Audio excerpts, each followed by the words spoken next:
Now next topic is force, right.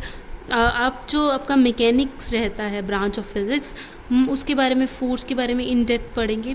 But basically force है क्या? According to definition जो force है एक पुश, यानी कि किसी चीज़ को धकेलना, या पुल, किसी चीज़ को खींचना, जो कि किसी भी ऑब्जेक्ट की वेलोसिटी चेंज कर दे। वेलोसिटी मीन्स स्पीड या फिर डायरेक्शन, कुछ भी एक चेंज होगा तो वेलोसिटी चेंज होगी, right, either one.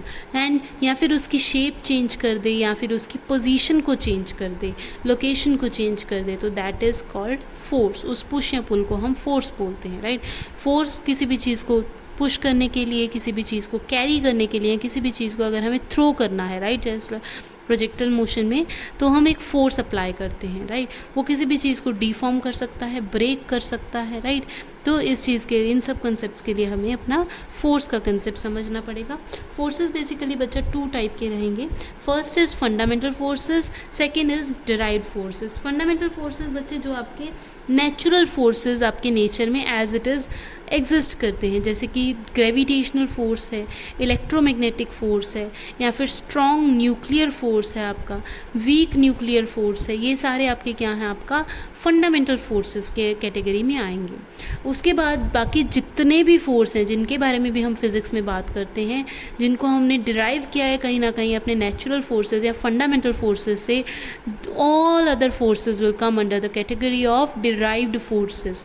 Derived forces, first we have like I'll give some examples like frictional force हो गया, स्प्रिंग फोर्स हो गया आपका, या फिर मस्कुलर फोर्स हो गया, बॉयंसी हो गया आपका, विस्कस फोर्स हो गया लिक्विड्स में, टेंशन हो गया किसी भी स्ट्रिंग में, या फिर प्रेशर हो गया। These all are under derived forces, right. इन 4 फोर्सेस जो फंडामेंटल फोर्सेस, इनके अलावा बाकी जितने भी फोर्सेस की हम फिज़िक्स में बात करते हैं, they all are somewhere derived from the fundamental forces. So here in depth we will talk about all the fundamental forces, जो भी हमारे 4 फंडामेंटल फोर्सेस है। बहुत ध्यान से बच्चे इस टॉपिक को करना। हम लोग फर्स्ट चैप्टर को बहुत लाइटली लेते हैं, बट समटाइम्स टीचर्स इसको 5 मार्क्स में भी डाल सकते हैं, राइट। सो देख लो और इससे काफ़ी सारे क्वेश्चन बनते हैं, इवन 2 मार्क्स, 1 मार्क्स, और जो बेसिक नीट का लेवल है ये उस लेवल के क्वेश्चंस है जिसमें हमें पूरा एक्सट्रैक्ट मिलता है बेसिक से, right. So gravitational force basically क्या है? एप्पल फॉल डाउन हुआ हमारे ट्री से, राइट, वो क्या है आपका ग्रेविटी के कारण हुआ, राइट। सो हमें पता है according to Newton's law of gravitation की एवरी ऑब्जेक्ट, चाहे उसका जो भी मास है, 2 ऑब्जेक्ट्स आपस में अट्रैक्शन करते हैं, right, and that is because of gravitational force. उनके बीच में d डिस्टेंस है, m1 एंड m2 के क्या हैं आपके मासेस हैं इंडिविजुअली, एंड वो 2 मास फोर्सेस क्या हैं आपस में एक फोर्स के कारण, दैट इज़ ग्रेविटेशन, ग्रेविटी है उनमें आपस में, तो उसको आपका अट्रैक्ट कर रहे हैं। Basically gravitational force is a universal force, universally accepted है, म्यूचुअली अट्रैक्टिव, दोनों ऑब्जेक्ट्स आपस में म्यूचुअली अट्रैक्शन प्रोवाइड करते हैं, राइट। इसका formula F is directly proportional to product of masses of both the objects which are providing the gravitational force to each other, right, mutually attractive है ना, and it is inversely proportional to distance d between square of distance d between both the objects जिनके बीच में आपको gravitational force मिल रहा है, right. सो depend करता है masses पे एंड डिस्टेंस पे कि ऑब्जेक्ट के बीच में मास डिस्टेंस क्या है। कोई भी मीडियम रिक्वायर्ड नहीं रहता है, वैक्यूम में भी ये आपका काम करता है। वीकेस्ट फोर्स है, अगर हम स्ट्रेंथ की बात करें तो इसका स्ट्रेंथ बहुत कम रहता है, बट जो रेंज है बहुत ज़्यादा है, जो काफ़ी ज़्यादा डिस्टेंस पे भी 2 ऑब्जेक्ट्स आपस में म्यूचुअली जो आपका अट्रैक्टिव फोर्स है, that is our gravitational force, वो प्रोवाइड करते हैं इंडिविजुअली एक दूसरे को, राइट। सो अगर हम एग्जाम्पल्स लें कहाँ कहाँ, जैसे हम देख सकते हैं force of gravity due to earth on all objects, gravity, yes, earth भी क्या है, एक ऑब्जेक्ट है, और जितनी भी चीज़ों को वो डाउनवर्ड, चाहे वो एप्पल ही क्यों ना हो ट्री से गिरा हुआ, या फिर कोई भी चीज़ हो, ऑब्जेक्ट हो, उसको वो डायरेक्टली नीचे गिरती है क्योंकि ग्रेविटी है आपका, ग्रेविटेशनल फोर्स प्रोवाइड कर रही है, right. So motion of moon around the earth, वो भी ड्यू टू ग्रेविटी ही है ना, राइट। नहीं तो हमारा क्या होगा, वो ऑर्बिट से निकल जाएगा, राइट। वो ऑर्बिट में क्या है, घूम रहे हैं लगातार, आपका एक ऑर्बिट से बाउंड है। चाहे हमारे सैटेलाइट्स की बात करें, चाहे हमारे प्लानिटरी मोशन की बात करें अराउंड द सन, वो भी क्या है, ग्रेविटी की वजह से, क्योंकि उन दोनों में आपका सन और अर्थ की बात करें तो उन दोनों में आपस में क्या है, m1 m2 मासेस लें हम, d डिस्टेंस लें उन दोनों के बीच में, और एक फोर्स ऑफ अट्रैक्शन है सन का जो उसको बाउंड किए हुए है, जिसकी वजह से हमें सर्कुलर मोशन ऑफ अर्थ मिल रहा है around the sun. Right.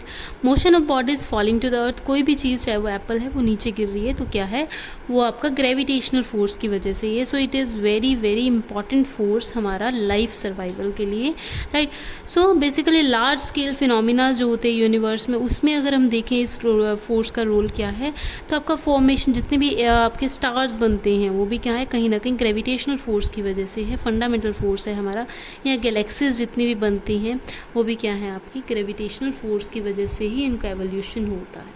Now the second type of forces, as I told you earlier, fundamental forces में second type of force is electromagnetic. As the name specifies, two words are there, electric and magnetic, right?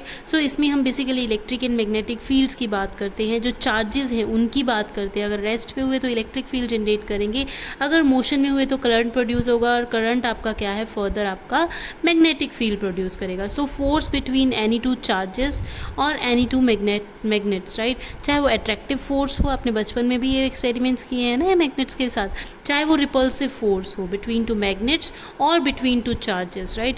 सो वो क्या है, like charges आपको पता है repel करते हैं, unlike charges है कि प्लस माइनस चार्जेस हों या पोल्स हों आपके, राइट, नॉर्थ और साउथ पोल्स, वो क्या है आपका अट्रैक्ट करते हैं। सो आपका इलेक्ट्रोमैग्नेटिक फोर्स की वजह से ये अट्रैक्टिव और रिपल्सिव फोर्स है, इसको भी कोई मीडियम नहीं चाहिए रहता है स्पेसिफिकली।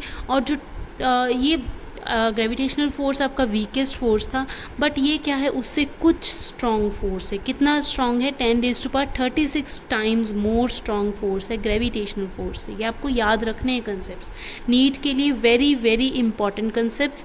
एंड आपका बेसिक जो फिज़िक्स में, अगर हम सिर्फ फिज़िक्स की बात करें 11th का, तो ये आपके कंसेप्ट अक्सर टीचर्स डालती हैं। And you must know for practicals also, for theory also, you must know that gravitational force is less, is small. कितना वीक है वो force, it is 10⁻36 times more weak than the electromagnetic force, right. Now talking about the third force, that is our fundamental force, it is our strong nuclear force. As a name specifies nuclear, right. Nuclear से यहाँ से हमारा मतलब है nucleus के अंदर, right. Nucleus के अंदर हमारा प्रोटॉन्स एंड न्यूट्रॉन्स रहते हैं, राइट। इलेक्ट्रॉन नहीं है तो इलेक्ट्रॉन इस फोर्स को आपका नहीं एक्सपीरियंस कर पाएगा, ध्यान में रखना इस बात को, राइट। न्यूक्लियस के अंदर की बात करें, न्यूक्लियस के अंदर सिर्फ प्रोटॉन एंड न्यूट्रॉन की बात कर रहे हैं हम। प्रोटॉन एंड न्यूट्रॉन जो है आपस में जो फोर्स से बाउंडेड रहते हैं, राइट। स्ट्रॉन्गेस्ट फोर्स है ये आपका सारे फंडामेंटल फोर्सेस में। सो न्यूक्लियस के अंदर रहता है, जो प्रोटॉन एंड न्यूट्रॉन है उनके बीच में जो फोर्स रहता है जिसकी वजह से वो बाउंड रहते हैं न्यूक्लियस के अंदर, ये वो फोर्स है बच्चे, राइट। इसका डिस्टेंस जो बहुत कम है, सो इसकी रेंज जो है बहुत कम होगी आपकी, राइट। प्रोटॉन के ऊपर हमें पता है पॉजिटिव चार्ज है, न्यूट्रॉन के ऊपर ज़ीरो चार्ज है। सो ये जो फोर्स है चार्ज इंडिपेंडेंट है, चाहे वो प्रोटॉन और न्यूट्रॉन के बीच में हो। ये फोर्स आपका एक न्यूट्रॉन और दूसरे न्यूट्रॉन के बीच में भी हो सकता है, या फिर दो प्रोटॉन्स के बीच में भी हो सकता है, राइट। सो ये चार्ज पे डिपेंड नहीं करता कि चाहे उसके ऊपर पॉजिटिव चार्ज है चाहे ऊपर जीरो चार्ज है। न्यूक्लियस के अंदर जितने भी आपके पार्टिकल्स हैं, जितने भी आपके सब कॉन्स्टेंट्स हैं उसके, उन पे ये चार्ज ये फोर्स आपका एप्लीकेबल रहेगा, चाहे वो दो न्यूट्रॉन्स हैं चाहे वो दो आपस में प्रोटॉन्स हैं, वो भी ये फोर्स आपस में एक्सपीरियंस करते हैं, right. Now the last force which is, हाँ, एंड वन मोर थिंग, जो आपका स्ट्रॉन्ग न्यूक्लियर फोर्स हमने अभी पढ़ा है वो क्या है आपका, रिस्पॉन्सिबल है स्टेबिलिटी ऑफ न्यूक्लियस के लिए, ताकि वो बाउंड रहे, नॉट न्यूट्रॉन एंड आपका प्रोटॉन्स उसके अंदर बाइंड रहते हैं इसी फोर्स के कारण।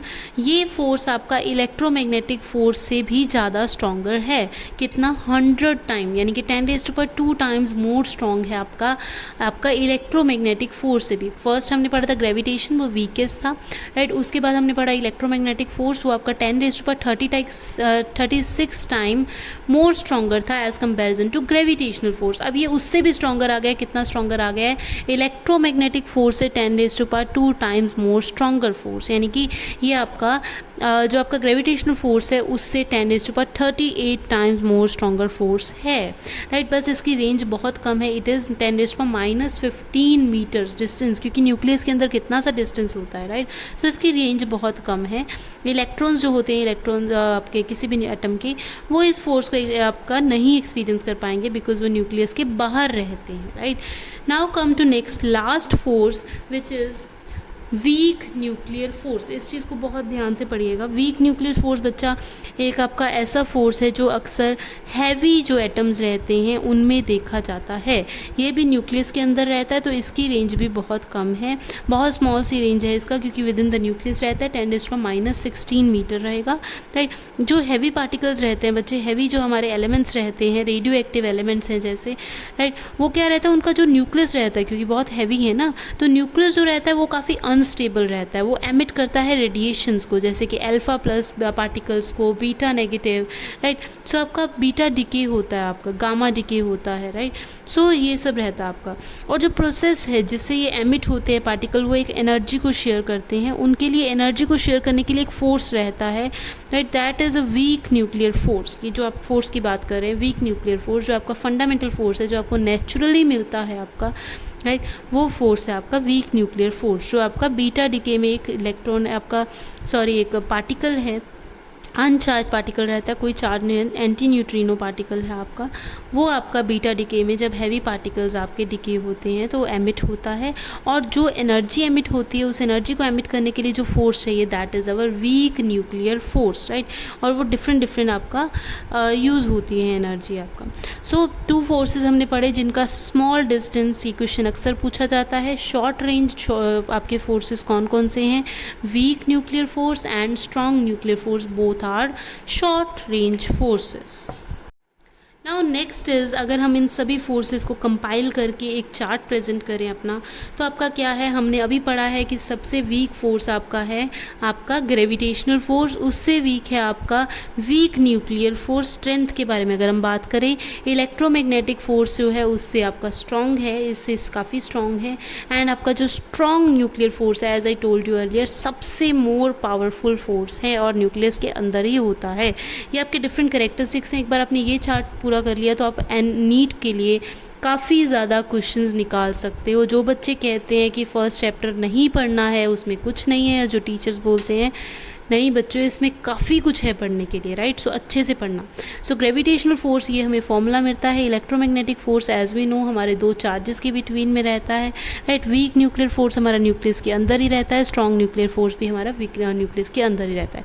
अगर हम रिलेटिव स्ट्रेंथ की बात करें तो सबसे वीक फोर्स हमारा रहता है gravitational force, that is 10⁻39 weakest force है ये। उससे जो थोड़ा स्ट्रेंथफुल फोर्स है दैट इज़ अवर 10⁻2 रहता है आपका, राइट। सबसे स्ट्रॉन्गेस्ट को हमने 1 दिया है, उससे बाद हम डिक्लाइन करते जा रहे हैं। उसके बाद weak nuclear force that is 10⁻13, काफ़ी वीक है ये as comparison to electromagnetic force. And strong nuclear force that is the strongest one, that will give you 1, right. Range की अगर बात करें, एज आई टोल्ड यू, जो डिस्टेंस है जिससे 2 बॉडीज आपस में इस फोर्स को एक्सपीरियंस कर पाएंगे, दैट इज़ कॉल्ड रेंज या डिस्टेंस। ग्रेविटेशनल फोर्स का डिस्टेंस बहुत ज़्यादा है, वेरी लार्ज। इलेक्ट्रोमैग्नेटिक फोर्स का भी डिस्टेंस बहुत ज़्यादा है, इनफाइनाइट है इसका भी। वीक न्यूक्लियर फोर्स का काफ़ी आपका न्यूक्लियस के अंदर ही है, तो strong nuclear force and week nuclear force की रेंज बहुत कम रहेगी, दैट इज़ अप्रॉक्स 10⁻16 मीटर्स। इसका भी -15 या 10⁻16 मीटर्स रहेगा आपका with in the nucleus, right. जितने भी ऑब्जेक्ट्स हैं यूनिवर्स में वो ग्रेविटेशनल फोर्स को एक्सपीरियंस करते हैं, राइट। और आपका इलेक्ट्रोमैग्नेटिक फोर्स है, जो वो जितने भी चार्ज पार्टिकल है, चाहे वो मैग्नेटिकली चार्ज हो चाहे वो इलेक्ट्रिकली चार्ज हो, वो ये एक्सपीरियंस करते हैं। जो आपका वीक न्यूक्लियर फोर्स है, जो भी हमने अभी पढ़ा, हैवी जो आपके अनस्टेबल एटम्स होंगे, वो आपका क्या है, जो आपका बीटा डिके प्रोड्यूस करते हैं, जिसकी वजह से एंटी न्यूट्रिनो प्रोड्यूस होते हैं, एनर्जीज प्रोड्यूस होती हैं। वो जो फोर्स है, वो जो हैवी एटम्स हैं, वो अनस्टेबल एटम्स है, वो एक्सपीरियंस करते हैं सिर्फ वीक न्यूक्लियर फोर्स को। जो स्ट्रॉन्ग न्यूक्लियर फोर्स है आपके, हर न्यूक्लियस आपका फील करता है, क्योंकि उसी की वजह से उसमें प्रोटॉन्स एंड न्यूट्रॉन्स जो है बाउंड रहते हैं, राइट। सो ये बेसिकली कुछ आपके जो हमने कंक्लूजन निकाला है इन सब से, that is weak nuclear force is our weak force as comparison to strong force as comparison to our gravitational force. And कितना स्ट्रॉन्ग है ये, 10⁻25 टाइम्स, राइट। जो इलेक्ट्रोमैग्नेटिक फोर्स है वो ग्रेविटेशन फोर्स है 10⁻36 टाइम्स। सो बेसिकली सबसे weak force क्योंकि gravitation force है तो उसी को हम कंपेयर कर रहे हैं। जो स्ट्रॉन्ग न्यूक्लियर फोर्स है, जो स्ट्रॉन्गेस्ट है, वो क्या है आपका 10⁻30 टाइम्स मोर स्ट्रॉन्गर है आपका ग्रेविटेशन फोर्स।